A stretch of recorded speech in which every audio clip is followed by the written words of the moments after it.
राज्यातील प्रत्येक जिल्हा आणि तालुका अपडेट बातम्या पाहण्यासाठी Maharashtra Marathi news channel subscribe करा आणि बेल आयकॉन बटन दाबा। महाराष्ट्र मराठी न्यूज अपडेट रहा।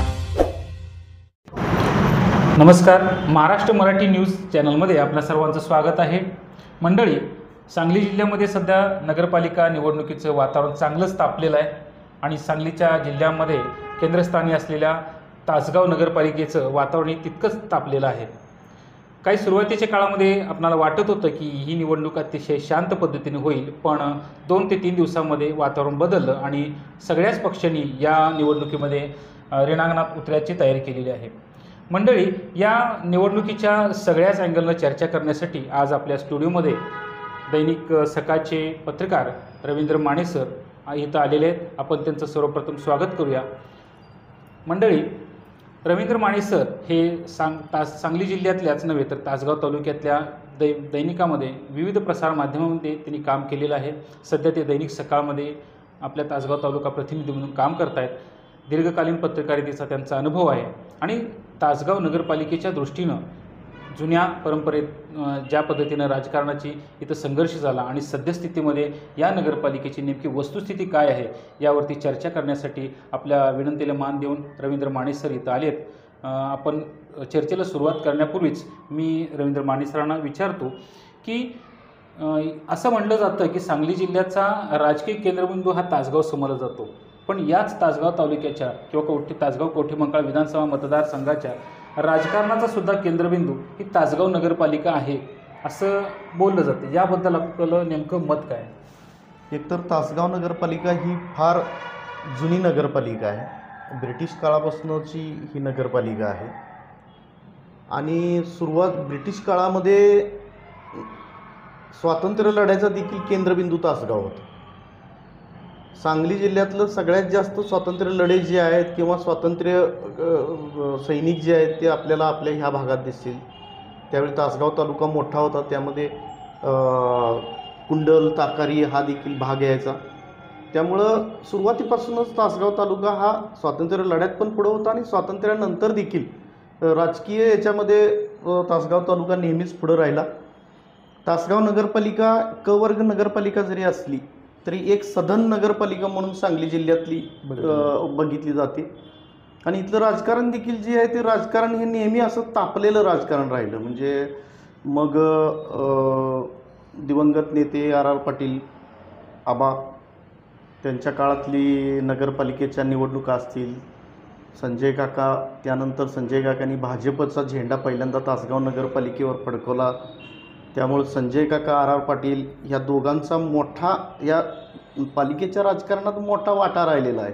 2 गट नेहमीच 2 गटातच इलेक्शन जे आहे ती इलेक्शन लढवली गेलेली आहे आणि यावेळी देखील 2च गटात लढणार आहेत। जरी तुम्हाला दिसलं आता छाननी झालेली आहे, जवळजवळ चित्र स्पष्ट झालं आहे आपल्याला की निवडणुकीचं चित्र जवळजवळ स्पष्ट झालं आहे। उमेदवार जे आहेत ते उमेदवार एखाद दुसरा उमेदवार इकडं तिकडं होईल, या वार्डातनं त्या वार्डात होईल असं दिसतंय एकूण आज छाननी झाल्यानंतर। पण चित्र स्पष्ट झालं आहे 2 गटात नेहमीप्रमाणे। आबा काका हे 2 पारंपरिक राजकीय प्रतिस्पर्धी जे आहेत ते वर्षानुवर्षे गेली 40 वर्ष आमनेसामने आहेत। या निवडणुकीत देखील ते आमनेसामने येणार, दुरंगी लढत होणार। फक्त आपण त्याला तिरंगी लढत का म्हणायचं तर तिसरं भाजपचं पॅनेल पण जे आलं आहे त्यांनी पूर्ण ताकदीनं पॅनेल उतरवलेलं आहे। पालकमंत्री चंद्रकांत दादांनी त्यामध्ये लक्ष घातलं आहे, तालुका अध्यक्ष स्वप्नील पाटील असतील त्यांनी लक्ष घातलं आहे। एकूणच भाजपचा तासगावकडे बघायचा आता एक वेगळा दृष्टिकोन अशासाठी आहे, गेल्या वेळी भाजपची ही तासगाव नगरपालिका होती, म्हणजे भाजपच्या चिन्हावर संजय काकांनी ही निवडणूक लढवली होती आणि जिंकलेली असल्या कारणानं म्हणजे भाजपची नगरपालिका होती। त्यामुळे आता ती भाजपला परत मिळवणं यासाठी भाजप म्हणजे पक्षाच्या दृष्टीनं ते महत्त्वाचं आहे, म्हणून भाजप ताकदीनं उतरलेली दिसते। म्हणजे 2 पारंपरिक प्रतिस्पर्ध्यामध्ये जरी ती निवडणूक असली तरी हा तिसरा एक प्रतिस्पर्धी तयार व्हायला लागलेला आहे इथं, हे आत्ता पहिल्या टप्प्यात तरी आपल्याला स्पष्ट दिसतंय। सर, सध्या ह्या निवडणुकीमध्ये नेमकी वॉर्ड रचना किंवा प्रभाग रचना नेमकी कशी आहे किंवा आरक्षण त्याचं कसं आहे? प्रभाग रचना जवळजवळ स्पष्ट झालेली आहे। आपले 24 वॉर्ड आहेत, 25वा उमेदवार जो आहे तो 25वा उमेदवार नगराध्यक्ष पदाचा असणार आहे। 12 महिला निवडून जाणार आहेत।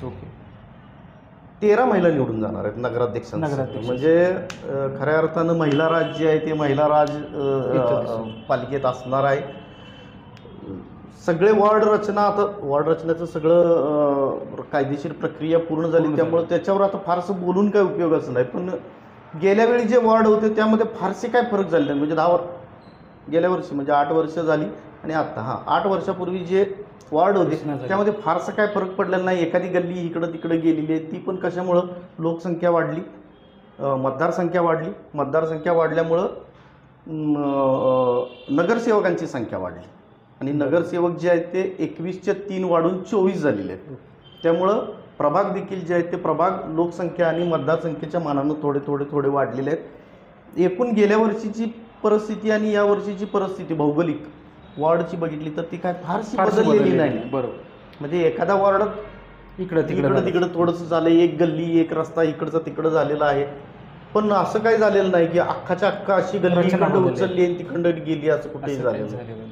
त्यामुळं सोपी वॉर्ड रचना आहे सगळ्यांना. माझ्या माहितीप्रमाणे नगराध्यक्षपद हे थेट सर्वसाधारण महिलांसाठी आरक्षित झालेलं आहे. होय. त्यामुळं एकूणच निवडणुकीमध्ये जी रस्सीकेस आहे ती वाढलेली आहे की सेमच आहे काय फारचं? उलट आपण बघितलं तर काल एक महत्त्वाची घडामोड घडली. अजय पाटील राष्ट्रवादी काँग्रेस शरदचंद्र पवार पक्षाचे प्रमुख इथले नेते आहेत. बरोबर. आता होते म्हणावं लागेल त्यांना, होते म्हणजे ते आता राष्ट्रवादी काँग्रेस अजित पवार पक्षात गेलेले आहेत. म्हणजे जुन्या त्यांच्या मूळचा जो घड्याळ चिन्हाकडे ते आहे ते घड्याळ चिन्हाकडे गेलेले आहेत. ही एक महत्त्वाची राजकीय घडामोड आहे आणि ती आपल्या ह्या तासगाव नगरपालिकेच्या निवडणुकीवर नव्हे तर संपूर्ण पुढे होणाऱ्या निकालावर देखील परिणाम करणारी ही घटना आहे. निश्चित. त्यामुळं जरी महिला नगराध्यक्षपद जरी असलं तरी निवडणूक जी आहे नगराध्यक्षपदाचीच निवडणूक महत्त्वाची आहे. यातली खालचे ही जी प्रभाग रचना आणि नगराध्यक्षपद ही जी एकूणच उतरंड आहे त्याच्यावर नगराध्यक्ष हा महत्त्वाचा आहे. थेट लोकांच्यातनं निवडून जाणार आहे. नगरसेवकांना कमी महत्त्व आहे. बरोबर. त्यामुळं नगराध्यक्षाची निवडणूक ही महत्त्वाची आहे. आता सगळ्या पक्षांचे उमेदवार जे आहेत ते उमेदवार स्पष्ट झालेले आहेत. म्हणजे शिवसेना उद्धव ठाकरे गटाचा देखील नगराध्यक्षपदाचा उमेदवार त्यांनी उतरवलेला आहे. भारतीय जनता पक्षाच्या विद्या दाभोगडे यांनी तर त्या 15-3 आठवडे महिना झाला त्यांनी प्रचार सोशल मीडियावर तर त्यांनी जोरच लावलेला आहे भाजपनं. आता 2 पारंपरिक राजकीय प्रतिस्पर्ध्यामध्ये लढत होईल असं वाटत असताना तिसरं एक त्यामध्ये आलेलं आहे की अजय पाटलांच्या मिसेस ज्या आहेत पत्नी त्या ज्योतिताई ज्या आहेत त्या ज्योतिताईंनी अर्ज दाखल केलेला आहे. त्यामुळं निवडणूक कुणीकडे जाणार हे आत्ता आपण नाही सांगू शकतो. नक्कीच सर.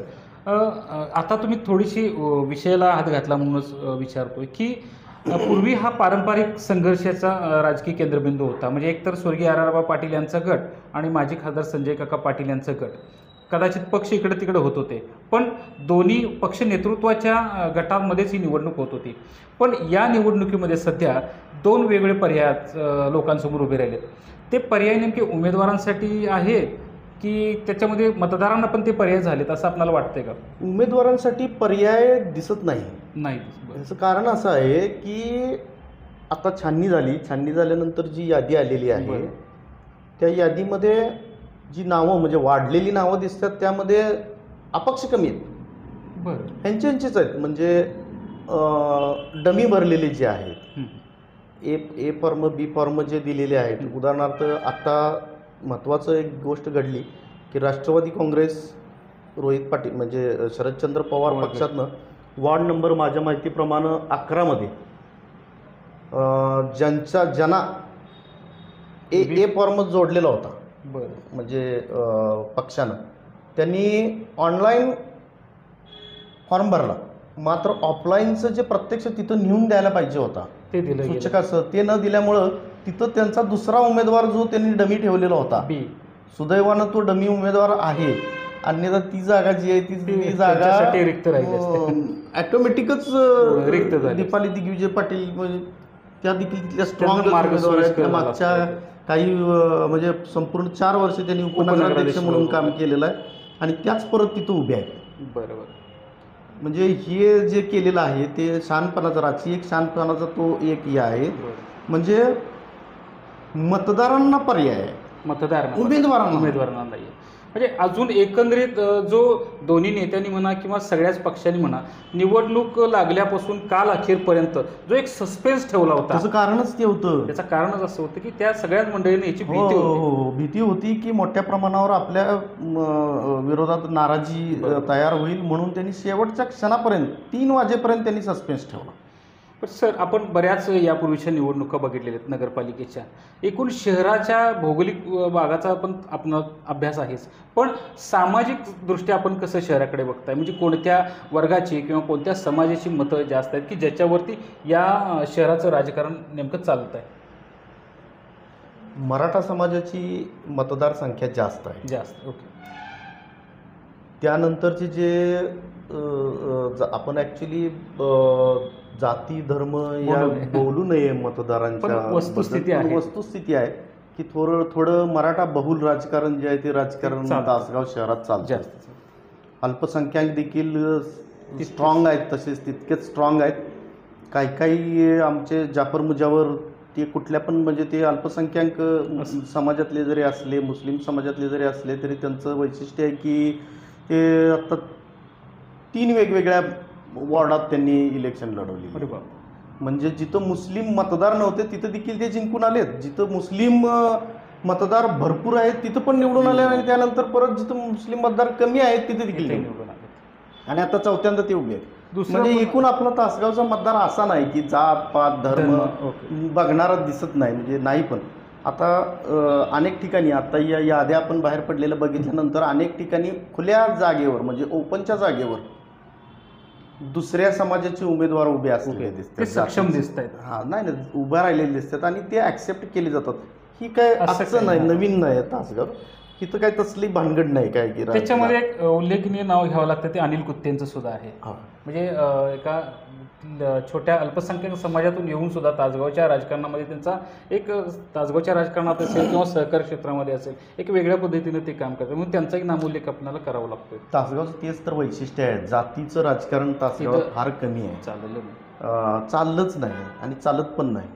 कधी नाही कधीतरी ते लोकांच्या समोर येतं, लोक त्याला डावलतात. आता जर व्हायचंच असतं तर मग आता इतकं सगळं चालू आहे महाराष्ट्रामध्ये, जातीय समीकरणं, राजकीय काय काय, धार्मिक समीकरणं, अमुक समीकरणं, तमुक समीकरणं, त्याचा मग इफेक्ट इथं आता आपल्याला उमेदवारी देताना दिसला असता की.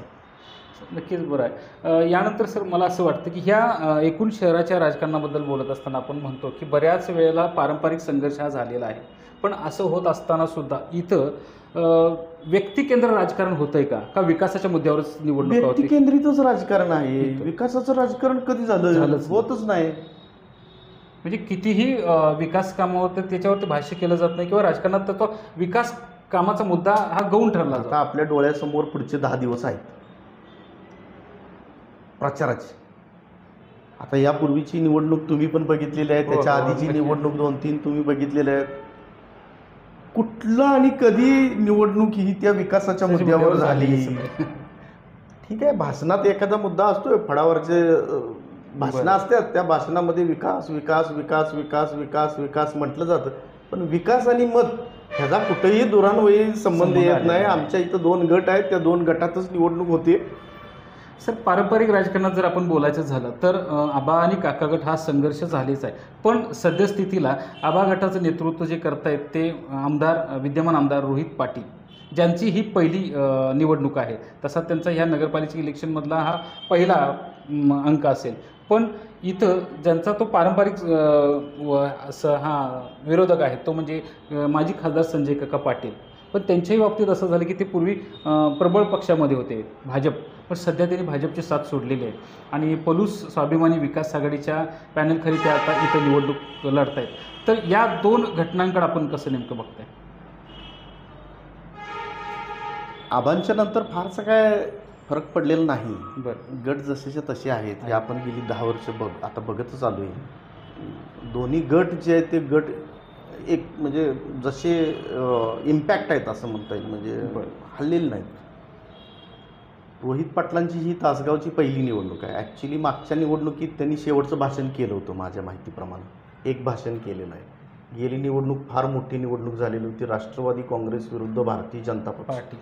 प्रचंड दोन्ही बाजूनं ताकद लावण्यात आली होती. अनेक मोठे मोठे नेते तासगावात आले येऊन होते. गेलेले होते. त्यामध्ये शेवटची ज्या सभा झालेल्या होत्या त्या सभेमध्ये माझ्या माहितीप्रमाणे म्हणजे मला असं आठवते कदाचित रोहित पाटलांनी भाषण केलेलं आहे. म्हणजे आता ते आपले विद्यमान आमदार आहेत, बरं. पण त्यावेळी रोहितदादा शिक्षण घेत असावेत. स्मिता दिदींनी लीड केलं होतं ते मला. निवडणुकीचं सगळं नेतृत्व केलेलं होतं आणि आबा नसतानाची ती पहिली पहिली निवडणूक. निवडणूक आणि माननीय माजी खासदार संजय काकांसारखा दिग्गज तगडा उमेदवार, तगडा उमेदवार नाही तगडा नेता नेता होता. म्हणजे ज्यांच्याकडे जिल्ह्याची सगळी सूत्र होती. ताकद होती.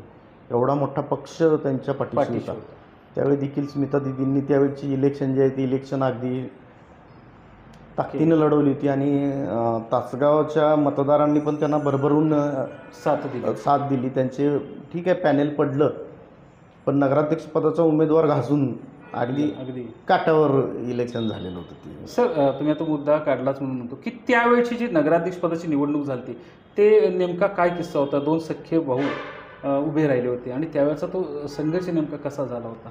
खरं म्हणजे यावेळी थोडा पायंडा बदलला आहे. रोहित दादांनी थोडासा पायंडा बदलला आहे. नाहीतर आपल्या इथं पद्धतच आहे, उमेदवार काय जो नावाचा त्याच नावाचा दुसरा उमेदवार.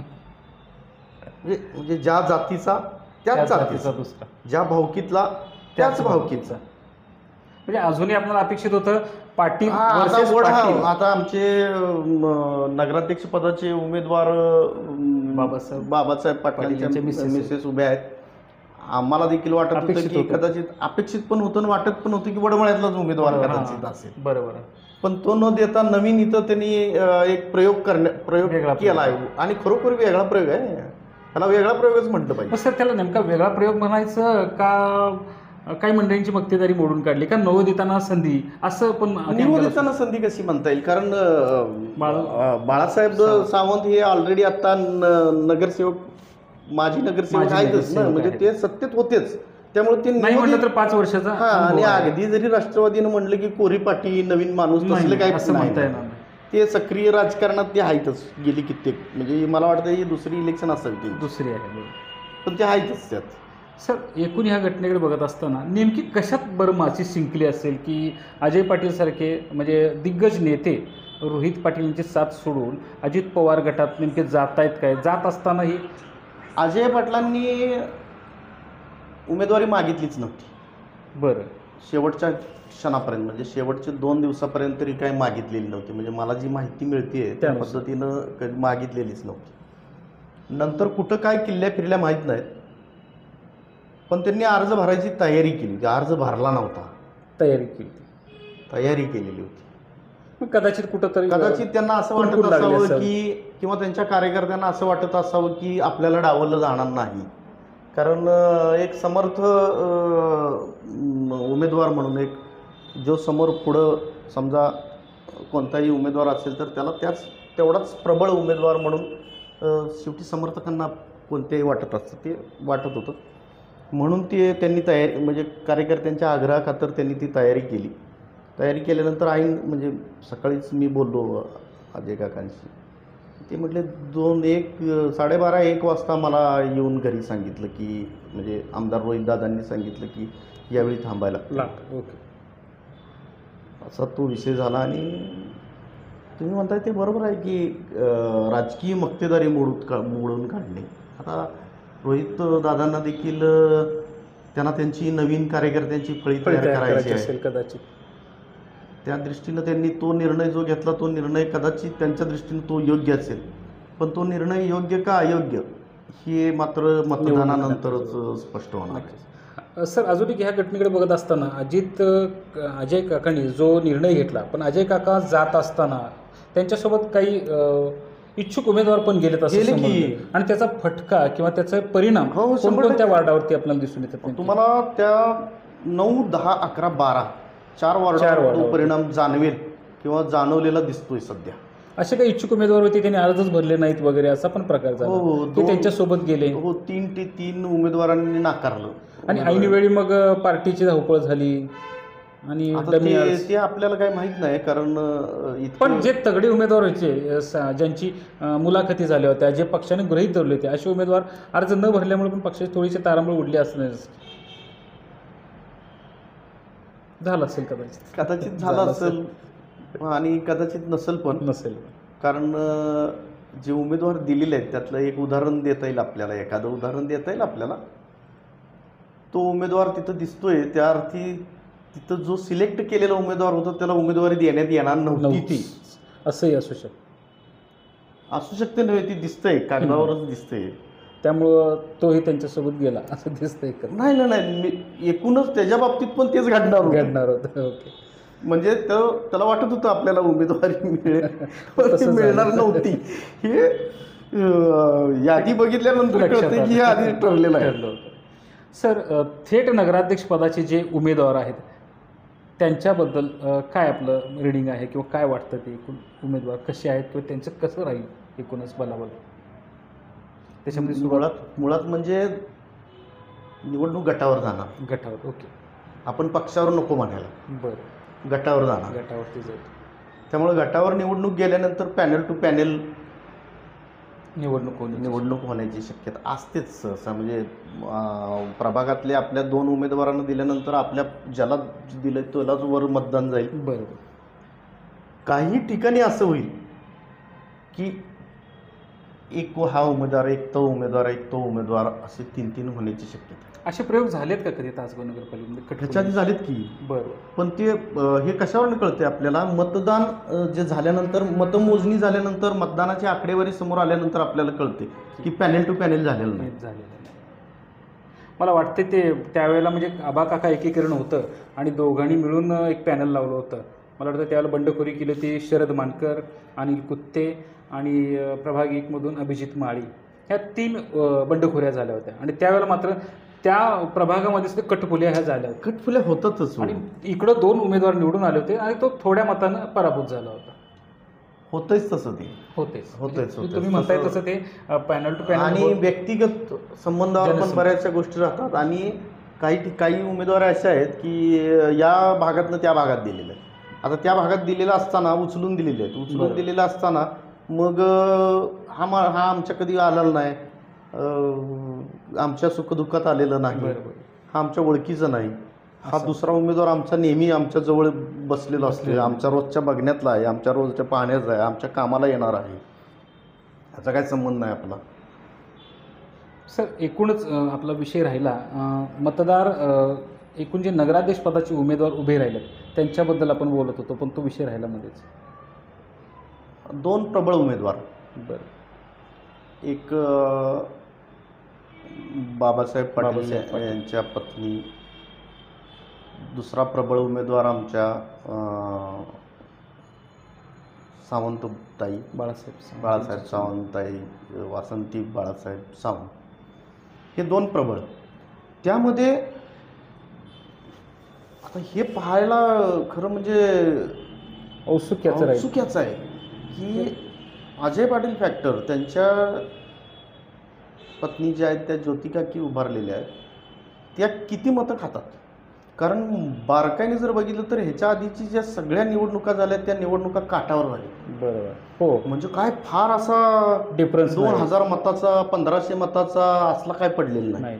डिफरन्स लई काय पडलेला नाही, थोडासा पडलेला आहे. म्हणजे हा थोडासा परिणाम देखील मोठं, म्हणजे थोडा मतांचा गट्टा, म्हणजे मतं देखील मोठा परिणाम करू शकेल. फक्त आता काय आहे, एक चर्चा अशी आहे की हे ठरवून उमेदवारी दिलेत. यावेळच्या इलेक्शनचं एक मोठं गुपित आहे म्हणायचं, गंमत आहे म्हणायची. ही चर्चा कशामुळे सुरू झाली आणि तासगावच्या राजकारणात हे पहिल्यांदा घडतंय. आपण यापूर्वी पण बघितले. यापूर्वी कसं झालं, आबा काका हे एकत्रीकरण आले होते, एकत्र आले होते. संजय काकांनी राष्ट्रवादीमध्ये प्रवेश केलेला होता. त्यावेळची परिस्थिती वेगळी होती, ते दोघं एका स्टेजवर होती. यावेळी हे दोघं एकमेकाच्या विरोधात लढलेले आहेत, वेगवेगळ्या पक्षात. आणि तरी पण सगळीकडे चर्चा आहे की हे असं असू शकेल. अंडरस्टँडिंग जे अजून कुणाला कळलेलं उमगलेलं नाही, नाही. उमगलेलं नाही, पण अशी एक चर्चा पण सुरू झालेली ही गमतीची गोष्ट आहे. हा एक फॅक्टर असू आहे, शकतो. हा फॅक्टर देखील निवडणुकीत परिणाम करणार करू आहे. शकतो नक्कीच.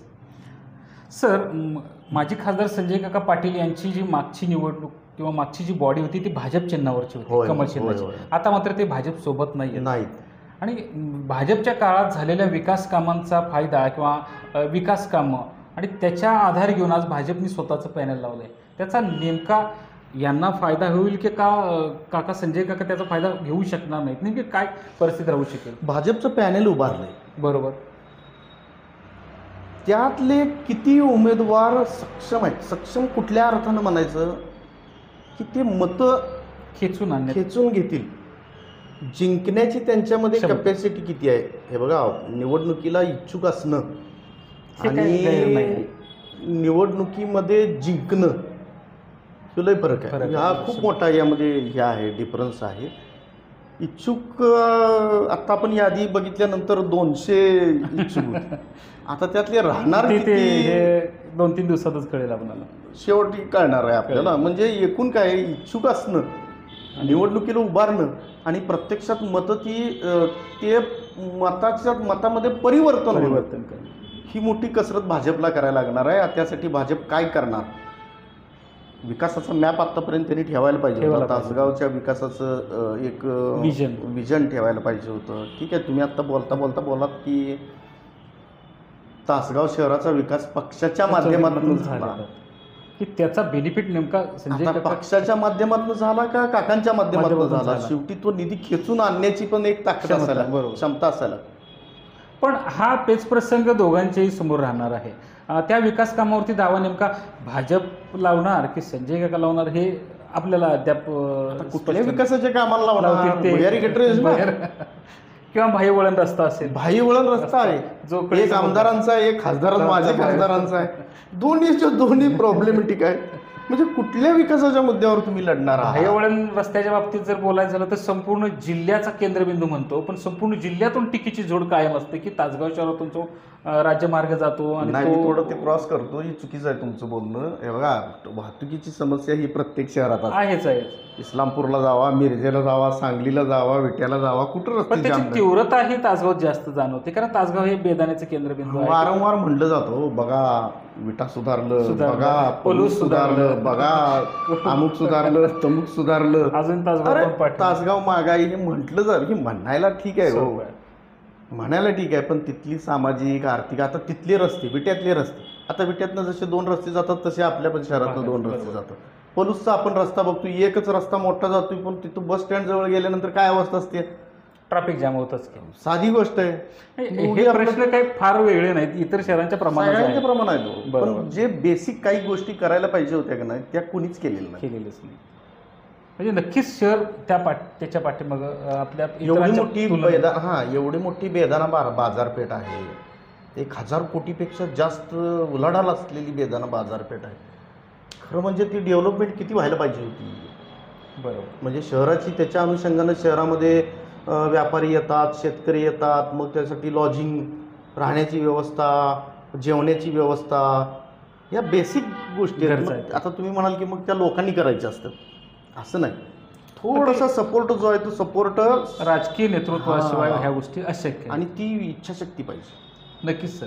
एकूण ह्या निवडणुकीकडे बघत असताना आपल्या असं लक्षात येते की एक भाजपचं स्वतंत्र पॅनल आहे, रोहित पाटील शरद पवार राष्ट्रवादी गटाचं एक स्वतंत्र पॅनल आहे, अजित पवार राष्ट्रवादी काँग्रेस पार्टी त्यांचंही स्वतंत्र पॅनल आहे, संजय काका पाटील यांचं पलूस स्वाभिमानी विकास आघाडीचं एक स्वतंत्र पॅनल आहे.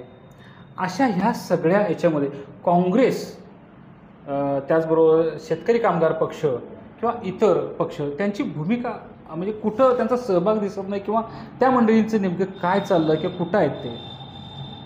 थोडंसं टीकात्मक होईल बोललं तर. बरं. आणि ह्या मंडळींनी पण कधीच असं एखादं काम केलेलं नाही. ठीक आहे, तुमचा पक्ष आहे, अस्तित्व आहे, पण ते अस्तित्व तेवढ्याच पुरतं आहे हो, ते दाखवतच नाहीत कधी. तुम्ही इलेक्शन पुरतं, निवडणुकीपुरतं येणार आणि तुम्ही आम्हाला मतं मागणार. अरे बाकीची 5 वर्ष तुम्ही कुठं असता? तुम्ही कुठलं आंदोलन करताना दिसत नाही, कुठल्या तुम्ही सामाजिक- कधी समाजाबरोबर कुठल्या येताना दिसत नाही, सामाजिक कुठला एखादा उपक्रम तुम्ही राबवताना दिसत नाही, किंवा एखादी राजकीय कुठली एखादी मोठी घडामोड केली आहे असं तुमचं दिसत नाही. इलेक्शनपुरते हे सगळे मंडळी बाहेर पडतात आणि मग त्याचा परिणाम जो आहे तो परिणाम तो दिसतो. हा होताना दिसतो. राहिला विषय काँग्रेसचा. महादेव नाना हे तासगावातलं एक वजनदार वलय असलेलं व्यक्तिमत्व आहे. म्हणजे महादेव नानांना तसं हलक्यात घेता कामा नये कोणी. ज्यांचा प्रभाव संपूर्ण शहरावरती दिसतो. प्रत्येक वार्डामध्ये त्यांनी ते गेल्या निवडणुकीत दाखवून दाखवून दिलं की दिलं. त्यांनी स्वतंत्र स्वतःचं पॅनेल उभा केलं धाडस करून. पहिल्यांदा त्यांनी ते हे केलेलं होतं. दोन दिग्गजांच्या मध्ये त्यांनी ते स्वतःचं पॅनेल उभा केलं आणि स्वतःची ताकद त्यांनी जी आहे ती ताकद त्यांनी दाखवलेली होती.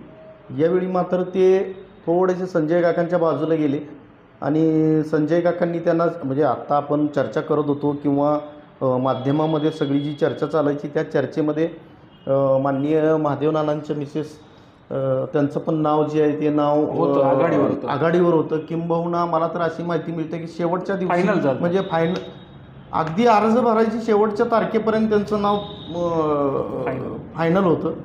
पण कुठं माशी शिंकली माहीत नाही. महादेव नानांना हे झालं म्हणजे ते थोडं आता आपण काय म्हणूया मी म्हणू शकत नाही. म्हणजे मी एखादा कुठला शब्द वापरू शकत नाही.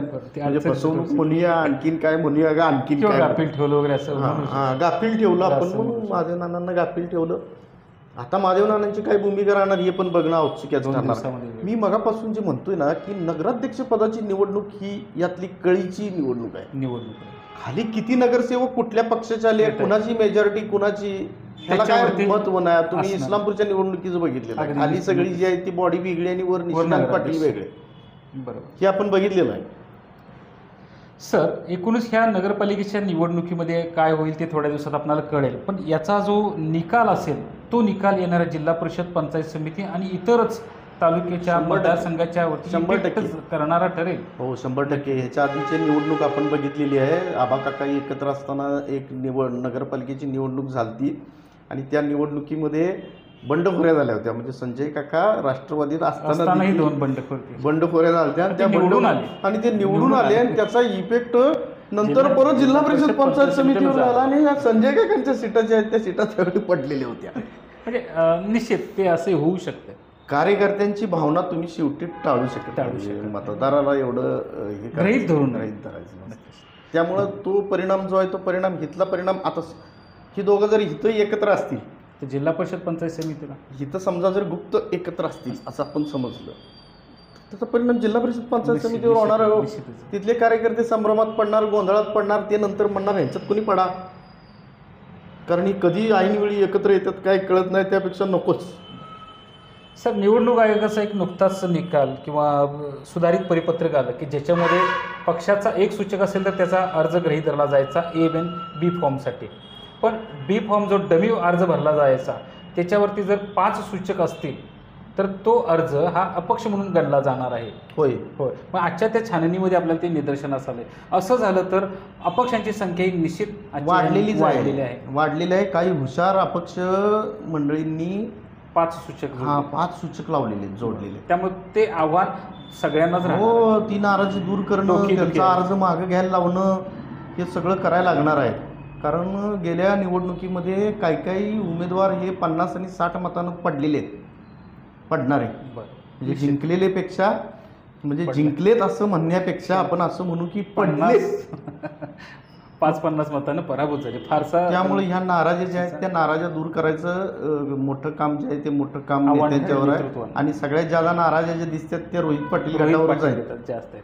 कारण का एकूणच विद्यमान आमदार असल्यामुळे निश्चितच त्या गटाकडे अपेक्षा वाढलेल्या. लोकांना असं वाटत होतं की निवडून येण्याच्या जास्त विधानसभेच्या पार्श्वभूमीवर विधानसभेला त्यांना जे मताधिक्य तासगाव शहरातनं मिळालं त्या पार्श्वभूमीवर लोकांच्यात पण एक वाटत असावं कदाचित कार्यकर्त्यांना की नगरपालिकेला देखील कदाचित त्यामुळे कदाचित तिकडे संख्या वाढली असावी. नक्कीच, निश्चितच सर. आपण बऱ्याच विषयावरती चर्चा केली. हा न संपणारा विषय आहे.